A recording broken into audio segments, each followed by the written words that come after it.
દરેક સવાર એની માટે એક દોડ હતી. ફોન હાથમાં, આંખોમાં સપનાઓ અને મનમાં લક્ષ્યો. શહેરની ભીડમાં તે આગળ વધતો ગયો, સફળતા પાછળ, નામ અને પૈસા પાછળ. બહારથી જીવન સંપૂર્ણ લાગતું હતું, પણ અંદર ક્યાંક એક અશાંતિ હતી. આટલું બધું હોવા છતાં એને શાંતિ ક્યાંય દેખાતી નહોતી. જીવન ખૂબ વ્યસ્ત હતું, પણ આત્મા ધીમે ધીમે ભૂલાતી જતી હતી. ધીરે ધીરે એના મનમાં એક વિચારો મજબૂત બનવા લાગ્યો. મેં બધું જાતે મેળવ્યું છે. એને લાગ્યું, મારી સફળતામાં કોઈ ભગવાન નથી, કોઈ આશીર્વાદ નથી. મંદિર, પ્રાર્થના, ભક્તિ, આ બધું એને કમજોરી લાગવા લાગ્યું. એના અહંકારે એને અંધ બનાવી દીધો અને એ ભૂલી ગયો કે જે ઊંચે પહોંચે છે એને ત્યાં સુધી પહોંચાડનાર પણ કોઈ હોય છે. જ્યારે માણસ પોતાને બધું માનવા લાગે, ત્યારે ભગવાન ધીમે ધીમે નજરથી દૂર થાય છે. ઘરના મોટાઓ એને સમજાવતા, જીવન માત્ર કમાવાનું નથી. પણ એને એ શબ્દો જૂના લાગતા અને અનુભવનો અર્થ એને સમજાતો નહોતો. જે માર્ગે અનેક લોકો પડી ચૂક્યા હતા, એ જ માર્ગ પર એ અંધ રીતે ચાલતો રહ્યો. એ ભૂલી ગયો કે અનુભવ એ જીવનનો સૌથી મોટો ગુરુ છે. જ્યારે માણસ જ્ઞાનનું અપમાન કરે, ત્યારે જીવન એને પાઠ શીખવે છે, દુઃખ દ્વારા. રાતે બધું શાંત થઈ જતું. શહેર સૂઈ જતું, પણ એનું મન જાગતું રહેતું. એકાંતમાં બેસી એ વિચારે, આટલું બધું મળ્યા પછી પણ આ શાંતિ કેમ નથી? હાસ્ય બહાર હતું, પણ અંદર મૌન અને ખાલીપો હતો.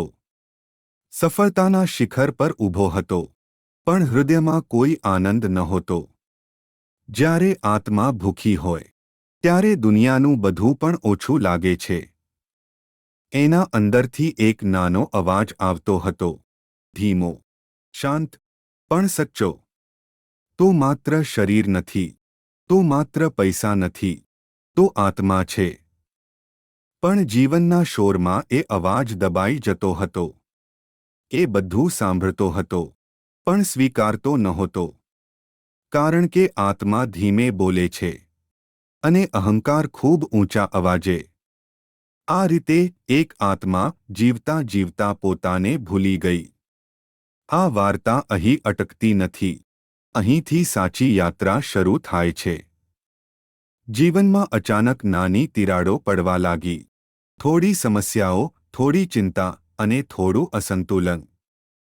જે બાબતો સહેલાઈથી થતી હતી, એ હવે અટકવા લાગી. એને લાગ્યું, આ તો થોડા દિવસની વાત છે. પણ એ જાણતો નહોતો કે કર્મ પહેલું સંકેત આપે છે. ધીમું, શાંત, પણ ખૂબ સ્પષ્ટ.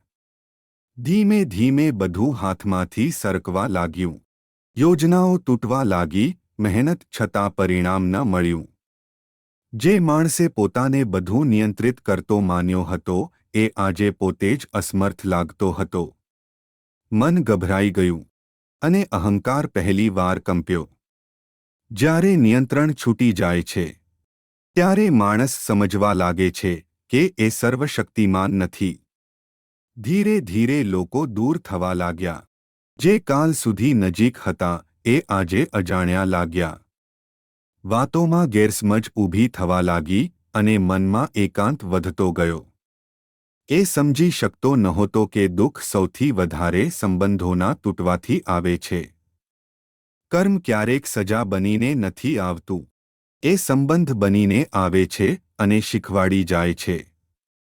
દુઃખ અને ગુસ્સામાં એ આકાશ તરફ જોઈને બોલી પડ્યો, મારા સાથે જ કેમ?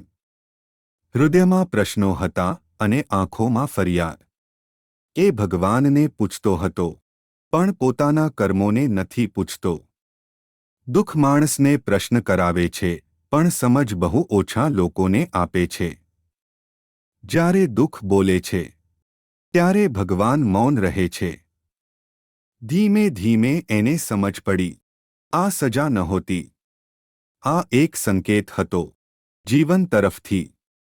ભગવાન દંડ નથી આપતા, કર્મ માણસને સાચો રસ્તો બતાવે છે.